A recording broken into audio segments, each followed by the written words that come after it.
He was the kind of man the world feared. Adrian Hale, billionaire CEO, always in control, always untouchable. But the night he found his wife's goodbye letter, the one carrying the words "Our child deserves someone who's ready," his chest tightened in a way no business loss had ever made him feel. Alina wasn't just the woman he married. She was the only softness his brutal world had ever known. And now she was gone, pregnant, alone, vanishing into the city she once begged him to explore with her. For the first time, Adrian wasn't the one walking away. He was the one being left behind. Adrian Hale had built his empire on precision-controlled meetings, calculated decisions, perfectly timed moves. Nothing in his world surprised him anymore, until the evening his wife walked into his office with trembling hands and a folded piece of paper. Alina rarely looked afraid. She was gentle, yes, soft-hearted and warm, but she wasn't weak. Yet tonight, her eyes held a glassy uncertainty, as if she'd been fighting a storm alone. "Adrian," she whispered, her voice stretched thin, "we need to talk." He didn't look up from his laptop. Not immediately. Not the way a husband should. "1 minute," he muttered, typing out an email that could have waited. She took a slow breath. "It can't wait." Her insistence finally made him pause. He lifted his gaze, noticing the sonogram picture peeking from her purse. He blinked, confused, unprepared. "Alina, what is that?" She pulled out the photo. "There, baby. Small, almost transparent, yet alive, real, growing." "I'm pregnant," she said softly, words that should have been joy, but instead, sliced through the cold air between them.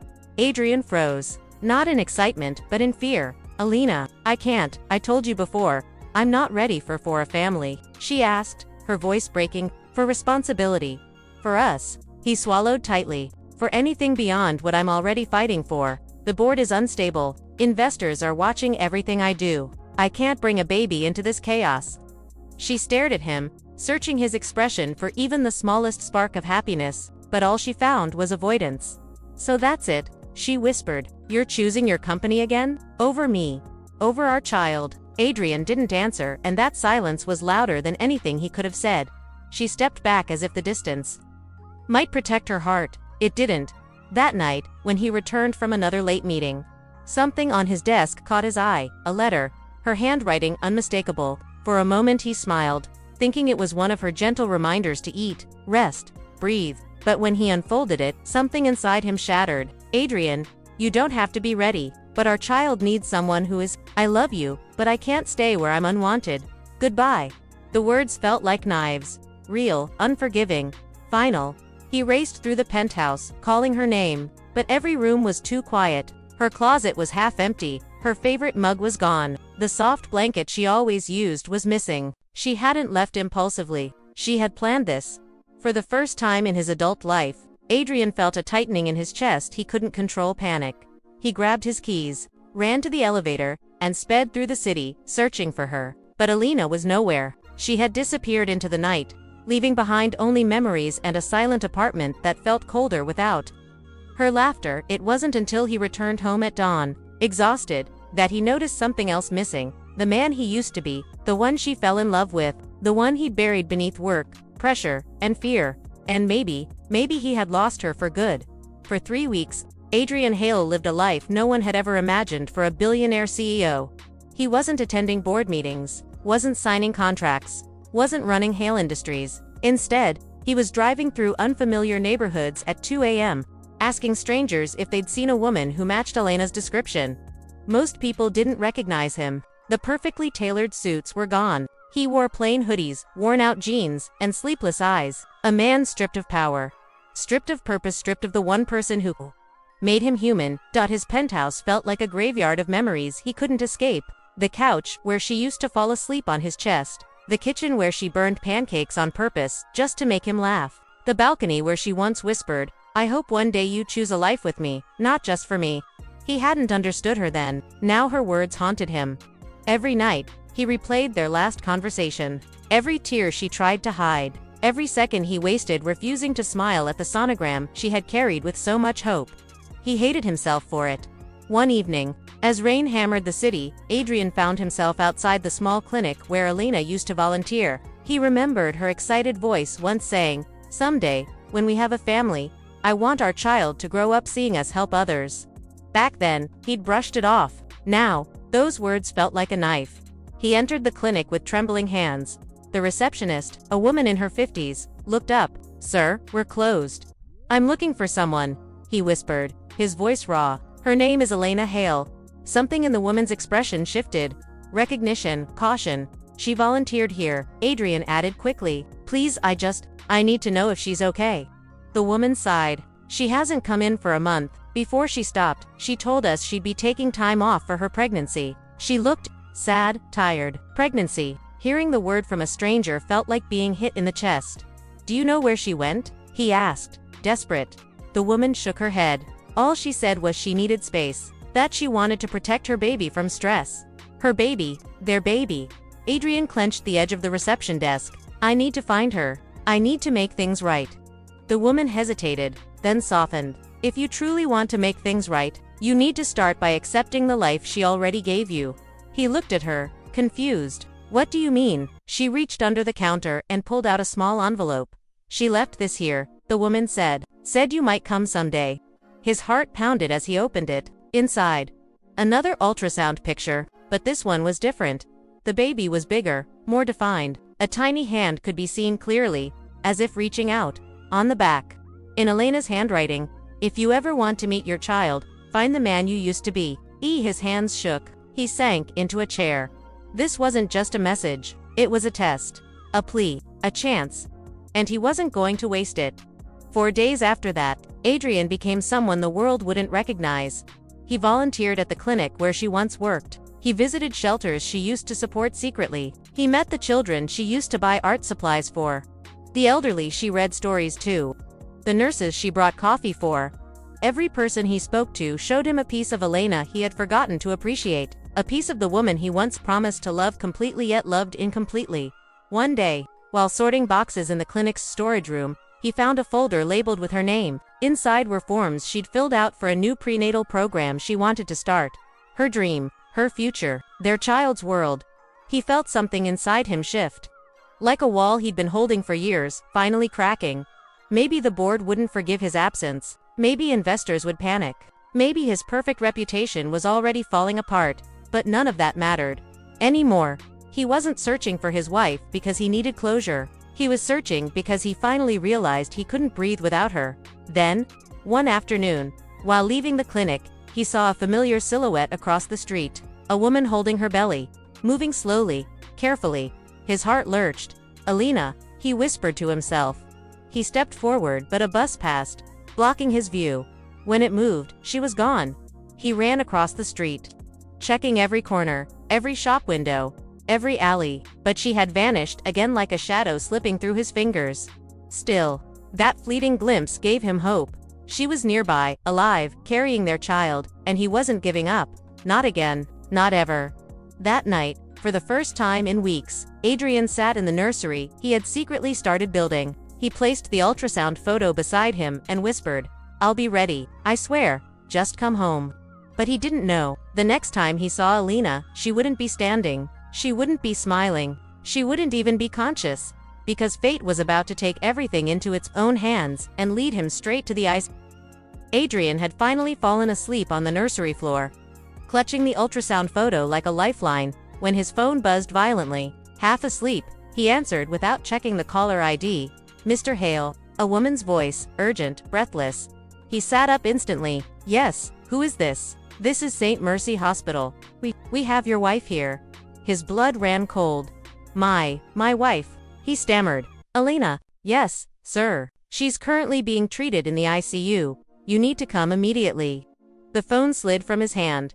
His heartbeat roared in his ears as he grabbed his keys and ran. The penthouse elevator felt impossibly slow. The streets were blurry beneath streetlights as he sped through red signals, his mind drowning in panic.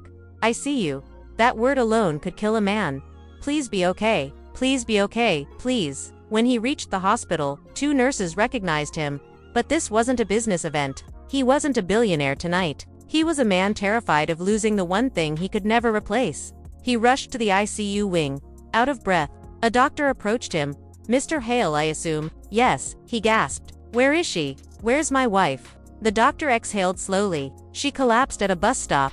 Someone called an ambulance. Her blood pressure was dangerously low. She was severely dehydrated. And the stress isn't helping. Stress, his fault. What about the baby? His voice shook violently. The baby's heart rate dropped when she arrived, but we're stabilizing her. Right now, the priority is keeping both of them safe. Adrian's chest caved in. He pressed a hand to the wall to steady himself.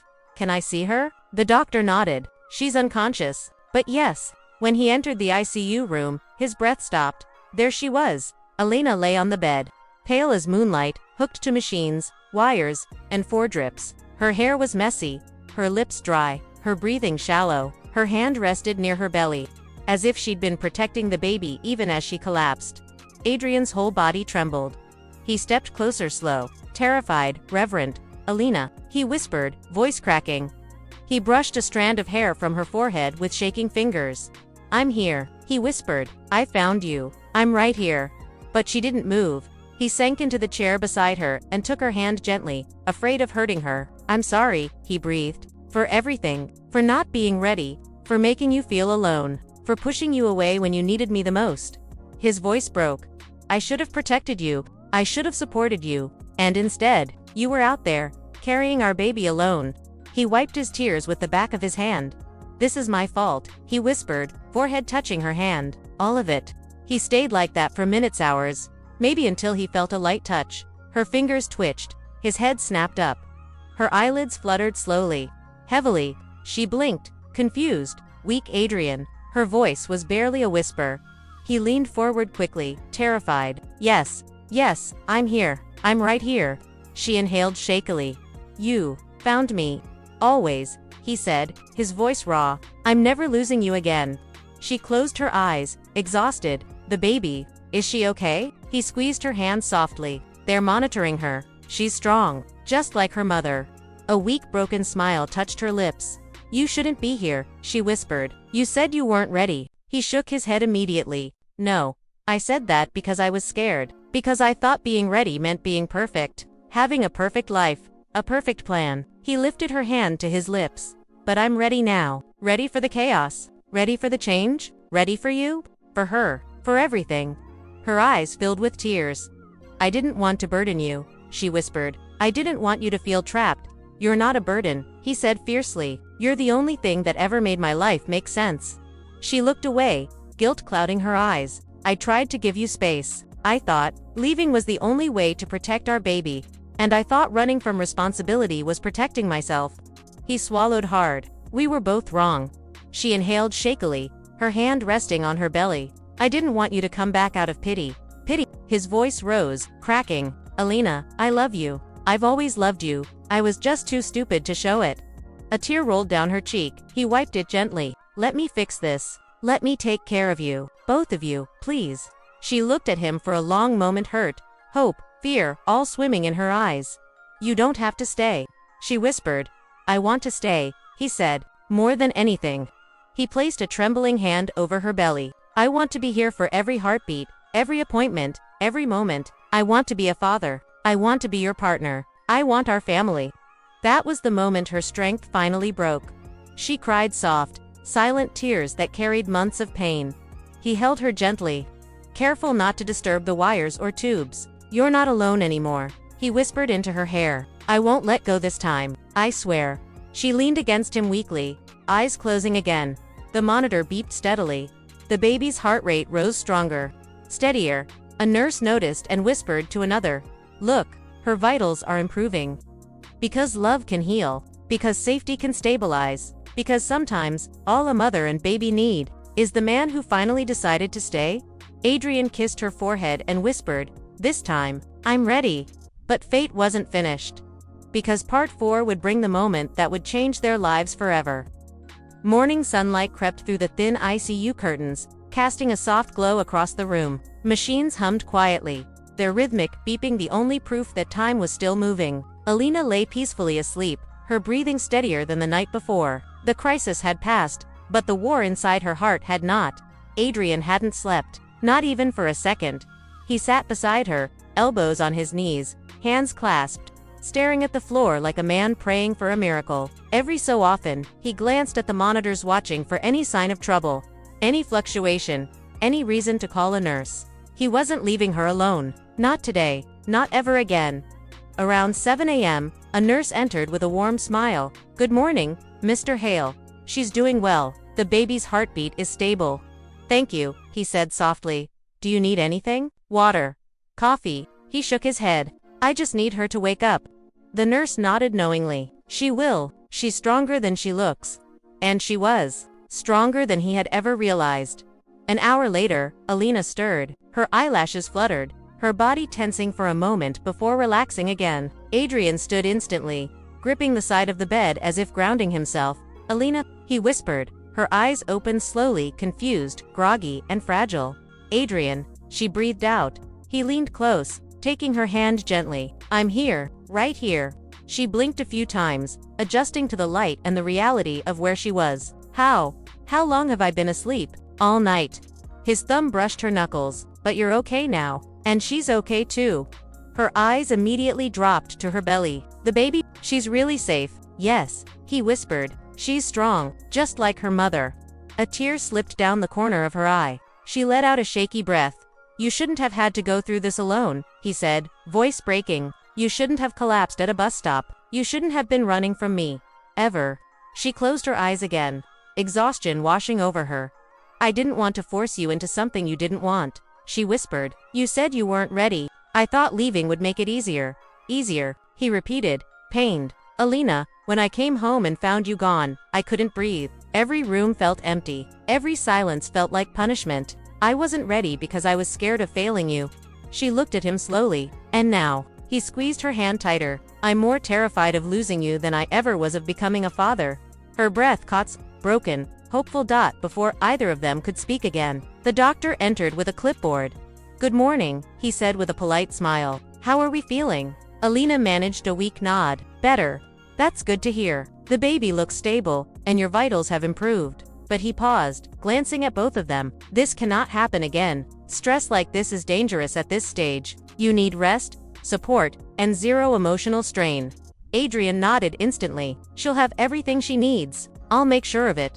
The doctor looked straight at him. "Do that, because next time, the outcome may not be so forgiving."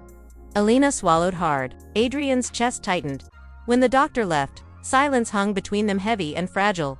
Finally, Alina spoke, voice trembling. "Adrian, I don't want to go back to that penthouse." He nodded gently. "Then you won't." She frowned slightly. "What? You're not going back to a place where you felt unwanted or unsafe?" He said. "I don't want you reliving any moment of pain." She blinked at him. "Then, where will we go?" He took a deep breath and reached into his coat pocket. He pulled out a small white envelope. "I bought a house," he said quietly. "Last night, the moment I realized what you meant to me. I didn't want you raising our daughter in a giant cold penthouse built for a man who didn't understand what mattered." Her eyes widened. "You bought a house?" He nodded. "A real home, with a backyard, and a room for her, and a garden you always talked about planting tomatoes in." His voice wavered. "I didn't want to tell you until you were safe, but you deserve to know the truth." She stared at him in disbelief, shock softening into emotion that made her chest rise unevenly. "You did all that?" she whispered. "Yes," he said softly. "Because I meant it last night. I'm not leaving. I'm not running. I'm not scared anymore." A tear fell from her eye, trailing down her cheek. He reached out and wiped it gently. "I love you," he said quietly. "And I love our daughter. I don't care how unprepared I thought I was. I will spend every day proving to you that I'm the man you and she deserve." Her bottom lip trembled. "Say something," he whispered. "Anything." For a long moment, she didn't. Her heart battled between trust and fear, between pain and hope. Then finally she reached for his hand, placing it softly on her belly. "She needs you," she whispered. "And maybe I do too." His breath caught.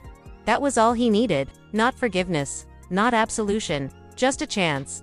He leaned forward and kissed her forehead gently, reverently. "We'll go home soon," he whispered. "To our new home, as a family."